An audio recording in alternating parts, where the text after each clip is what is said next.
केंद्रीय जल शक्ति मंत्री गजेंद्र सिंह शेखावत मंगलवार को अलवर पहुंचे। उन्होंने चुनाव सहित संगठन से जुड़े मुद्दों पर बैठक की। इससे पहले उनका बड़ौदा में कस्बे के समीप दिल्ली मुंबई एक्सप्रेसवे पर स्वागत किया गया। मेजर धीर नत्थी सिंह ने बताया कि केंद्रीय मंत्री शेखावत का दौसा से अलवर जाते समय शीतल में तलवार भेंट कर भव्य स्वागत किया गया। इस दौरान जिला अध्यक्ष अशोक गुप्ता, पूर्व मंत्री हिम सिंह भडाना, जिला महामंत्री राम अवतार चौधरी, मेजर धीर सिंह गंडूरा आदि मौजूद रहे। जिंदाबाद जिंदाबाद जिंदाबाद जिंदाबाद नरेंद्र मोदी जिंदाबाद। कि आज का जो दिन है और आने वाला दिन है वो सिर्फ हमारे लिए 41, 40, 200, 200 का दिन है। मैं दोहराता हूँ, 41, 40, 200, 200। मैं मेजर धीर सिंह रामगढ़ से। हम लोग सो रहे हैं, जाग रहे हैं, खा रहे हैं, पी रहे हैं। क्या चीज? 41, 40, 200, 200। हमारा जो यह है अभियान है, हमारी जो पहचान है और हमारा जो एक लक्ष्य है, वो ज्यादा से ज्यादा हमें संस्था वो बनाने हैं, मेंबर्स बनाने हैं और भारतीय जनता पार्टी को आने वाले विधानसभा और लोकसभा चुनावों में विजय दिलानी है। आज की तारीख में भारतीय जनता पार्टी विश्व की सबसे बड़ी पार्टी है और उसका बेस जो है हमारे सदस्य, हमारे भाई और हमारे साथी हैं। उधर केंद्रीय मंत्री गजेंद्र सिंह शेखावत ने अलवर में बैठक ली। साथ ही पत्रकारों को संबोधित करते हुए गहलोत सरकार की जमकर आलोचना की। वहीं गहलोत सरकार पर 13 जिलों की पेयजल योजना पर राजनीति करने का आरोप लगाया है। जिस प्रदेश में न महिलाएं सुरक्षित है, न व्यापारी व्यवसाय सुरक्षित है, न चुने हुए जनप्रतिनिधिगण सुरक्षित हैं, न सत्तारूढ़ पार्टी के नेतागण सुरक्षित हैं। वो सरकार अगर खोखले सुशासन की बात करे, वो किसी भी तरह से धरातल पर सही नहीं कराई जा सकती।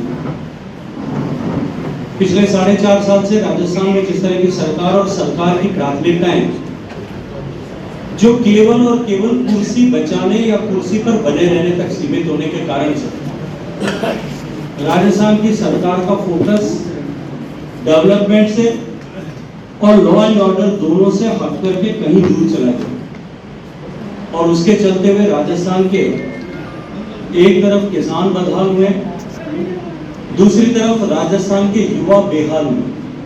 जिस तरह से पेपर लीक हुआ, लीक के बाद लीक हुआ, लीक के बाद फिर लीक हुआ और 17 बार लीक होने के बाद जब पहली बार से लेकर के 16वीं बार तक लगातार माननीय मुख्यमंत्री जी सुओ मोटे स्टेटमेंट कर रहे थे कि इसमें न कोई कर्मचारी या अधिकारी लिप्त है और न ही कोई राजनेता लिप्त है। 17वीं बार आप सब पत्रकार मित्रों का अभिनंदन करना चाहता हूं कि उन्होंने युवाओं के दर्द को और भारतीय जनता पार्टी की आवाज को जब सशक्त किया, तब दबाव के चलते हुए जब जांच पहले कदम पर पहुंची, आरपीएससी के सदस्य जिसको माननीय मुख्यमंत्री जी ने नियुक्त किया था और कैसे नियुक्त किया था, मुझे लगता है कि उस पर विस्तार में मुझे जाने की आवश्यकता नहीं है। आप सब मित्रों ने विस्तार से उसके बारे में लिखा है और उससे आगे बढ़कर सरकार के मंत्री रहे या मंत्री पद पर के दर्जा प्राप्त रहे हुए व्यक्ति तक तो जेल पहुंच गए। अभी तो एक कदम आगे बढ़ा है, कुछ कदम और आगे चलने दीजिए।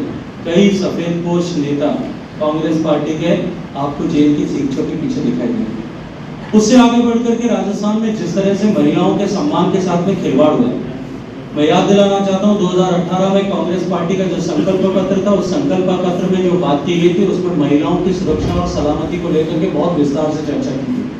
लेकिन आज दुर्भाग्य से राजस्थान देश की रेप कैपिटल बन चुका है और उसको लेकर के जिस तरह के गैर जिम्मेदाराना बयान दिए, यानी मुख्यमंत्री जी ने पहले कहा कि क्योंकि ये रेप इसलिए ज्यादा होते हैं क्योंकि केसेस ज्यादा रजिस्टर होते हैं, फिर कहा कि रेप इसलिए ज्यादा होते हैं क्योंकि हम यहाँ पे राजस्थान में नाते रिश्तेदारी इस तरह की घटनाएं करते हैं। फिर धारीवाल साहब ने जिस तरह का शर्मनाक स्टेटमेंट दिया, वो सब आपकी संज्ञान में।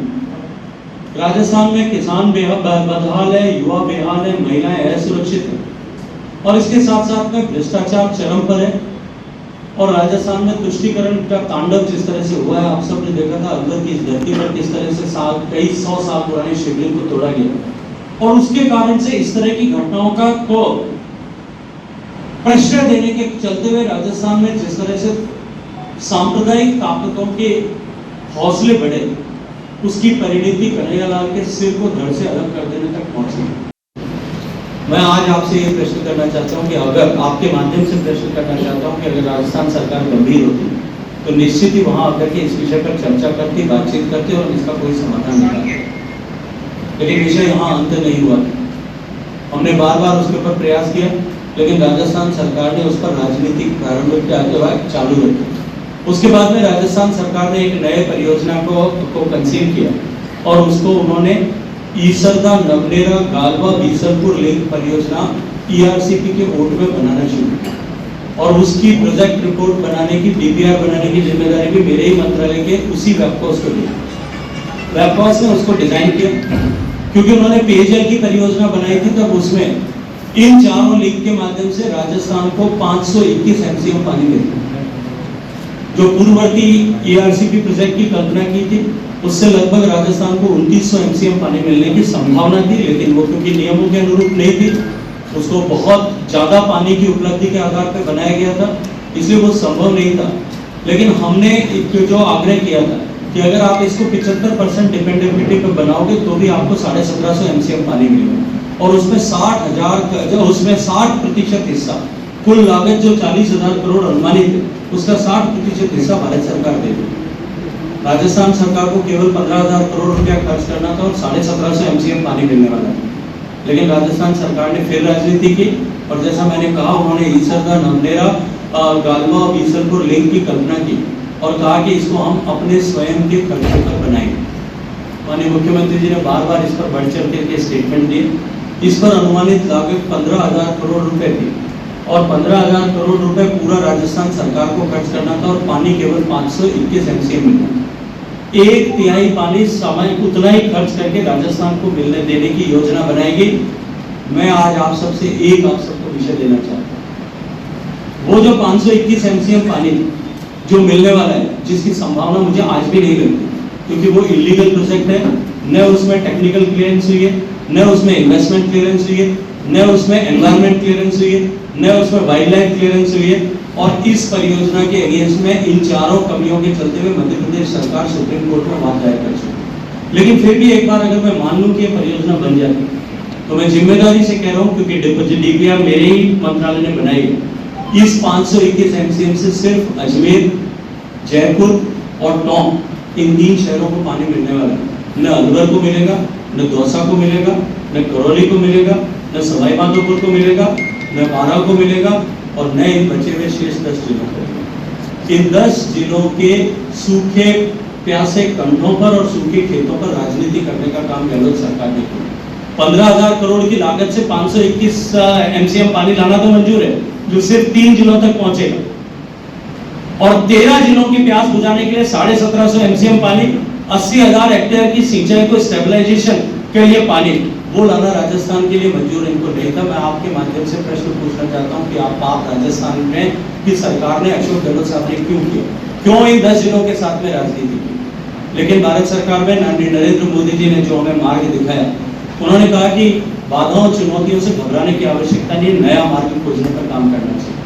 मैं खुशी के साथ में आपको कहता हूँ कि हमने उससे आगे बढ़कर के जो पुराना PKC था उसको और ERCP को दोनों को जोड़ करके एक नई परियोजना बनाई और उसको हमने मध्य प्रदेश और राजस्थान दोनों को लाभ हो, दोनों राज्यों को उससे पानी मिल सके और उसको हमने अटल जी के सपने को पूरा करने वाले नदी जोड़ने प्रकल्प में समाहित किया। उसकी प्री फिजिबिलिटी रिपोर्ट बनाएगी।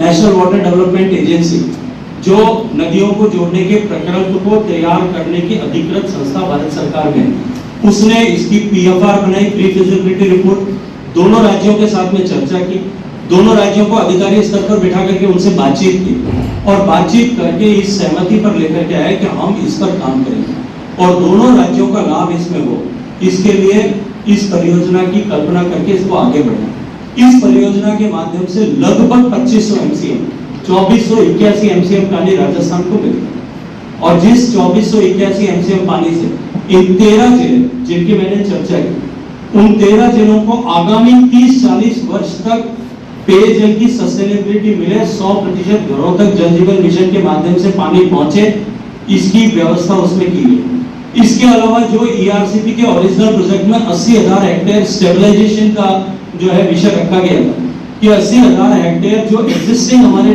बांध और तालाब हैं, जिनके माध्यम से सिंचाई की व्यवस्था थी, उन बांधों और तालाबों में हम पानी भर दें ताकि जमीन भी का पानी भी रिचार्ज हो जाए, भूगर्भ का जल रिचार्ज हो जाए, और उनमें पानी की कमी के चलते हुए जो खेती नहीं हो पा रही, सिंचाई नहीं हो पा रही, वो भी व्यवस्थित हो जाए।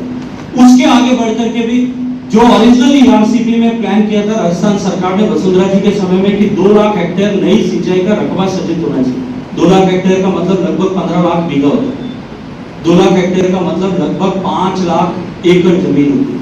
5 लाख एकड़ की सिंचाई की नई खेत जो है व्यवस्था इन सब जिलों में बने, इसकी व्यवस्था भी हमने इसमें जो है नए नदी जोड़ने के प्रकल्प में जो ईआरसीपी और पीकेसी को जोड़ करके बनाया, उसमें व्यवस्था